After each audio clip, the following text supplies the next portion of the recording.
അമ്മ അമ്മ എനിക്ക് കക്കാറച്ചി തോരൻ വെച്ചതാ. അല്ലേ വേണ്ട, അച്ചാറിട്ടോ. ശരി മോളെ.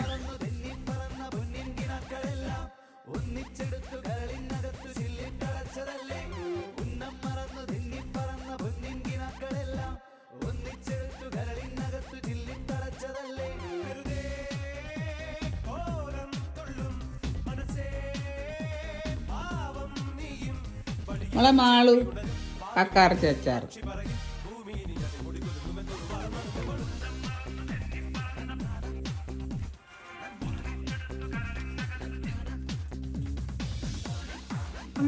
നല്ല മിന്നൽ സാധനം. നാളെ എനിക്ക് ഒരു പ്രധാനപ്പെട്ട ഒരു ചടങ്ങിൽ പങ്കെടുക്കണം. അത് കാരണം അമ്മയും മോളും കൂടെ കഴിക്കും. അല്ല കഴിച്ചു, എന്നിട്ട് ഞാൻ പോയിട്ട് വന്നിട്ട് കഴിക്കരുത് സമയം ഉണ്ടെങ്കിൽ.